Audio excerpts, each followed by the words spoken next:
Hi അസ്സാം വലൈക്കും. ഇന്നത്തെ റെസിപ്പി ഒരു ഉപ്മാവിൻ്റെ റെസിപ്പിയാണ്. പെട്ടെന്ന് ഉണ്ടാക്കാൻ പറ്റുന്ന അടിപൊളി ടേസ്റ്റി ഉപ്മാവാണ്. അതിന് വേണ്ടിയിട്ട് ഇൻഗ്രീഡിയൻസ്: ഒരു സവാള, ഒരു പച്ചമുളക്, കുറച്ച് കറിവേപ്പില, ഇഞ്ചി, ക്യാപ്സിക്കം, പിന്നെ കുറച്ച് ബീൻസ്, പിന്നെ ഒരു ക്യാരറ്റും, പിന്നെ വെർമസല്ലി, നമ്മൾ ഉപ്മാവിൻ്റെ ഉണ്ടാക്കുന്ന സേമിയനും റവ എടുത്തിട്ടുണ്ട്. പിന്നെ ഒരു ചട്ടി അടുപ്പത്ത് വെച്ചിട്ട് ചൂടായി വരുമ്പോൾ റവ ഇട്ടിട്ട് ഒന്ന് ചൂടാക്കി എടുക്കുക. ഒന്ന് വറുത്ത് കോരിയാൽ മതി, നല്ല ചൂടാണെന്നില്ല.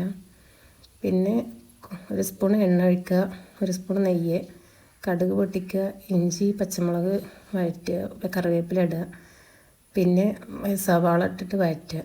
ഒന്ന് വഴണ്ടി വന്ന ശേഷം അതിലേക്ക് വെജിറ്റബിൾസ് ഇട്ട് കൊടുക്കുക. ബീൻസ്, ക്യാരറ്റ്, ക്യാപ്സിക്കം ഇട്ട് കൊടുത്തിട്ട് ഒന്ന് വഴറ്റുക. ഒന്ന് വഴണ്ടി വന്ന ശേഷം അതിലേക്ക് വെള്ളം ഒഴിക്കുക.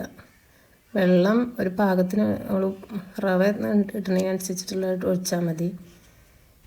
പിന്നെ അതിലേക്ക് കുറച്ച് സേമിയന്, കുറച്ച് മഞ്ഞൾപ്പൊടിയും ഉപ്പും ഇട്ടിട്ട് പാകത്തിന് ഉപ്പിടുക. എന്നിട്ട് സേമിയന് കുറച്ചിടുക. ഒരു പാക്കറ്റ് ഫുള്ളൊന്നും ഇടണ്ട, കുറച്ച് സേമിയൻ ഇട്ടിട്ട് ഒന്ന് തിളച്ച് വന്ന ശേഷം റവ ഇട്ട് കൊടുക്കുക. റവ ഇട്ട് കൊടുത്തിട്ട് ഇട്ടിട്ട് ഇങ്ങനെ ഇളക്കിയും കൊണ്ടിരിക്കുക. നല്ല ടൈറ്റ് ആക്കണ്ട, ലൂസ് പരുവായ ശേഷം ഒന്ന് അടച്ച് വെക്കുക. എന്നിട്ട് 5 മിനിറ്റ് അടച്ച് വെച്ചിട്ട് പിന്നെ എടുത്തിട്ട് സിമ്മിലിട്ടിട്ട് ഇളക്കി കൊടുക്കുക. എന്നിട്ട് വാങ്ങി വെക്കുക. ഒരു ചട്ടിയിൽ ഒരു സ്പൂൺ നെയ്യ് ഒഴിച്ചിട്ട് അണ്ടിപ്പരിപ്പും കടലയിട്ട് മരിച്ചെടുത്തിട്ട് അതിലേക്ക് ഒഴിക്കുക. എന്നിട്ട് മിക്സ് ചെയ്യുക.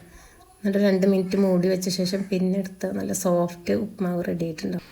അപ്പോൾ എല്ലാവരും ട്രൈ ചെയ്യുക. വീഡിയോ ഇഷ്ടമാവുകയാണെങ്കിൽ ലൈക്ക് ചെയ്യുക, ഷെയർ ചെയ്യുക, സബ്സ്ക്രൈബ് ചെയ്യുക.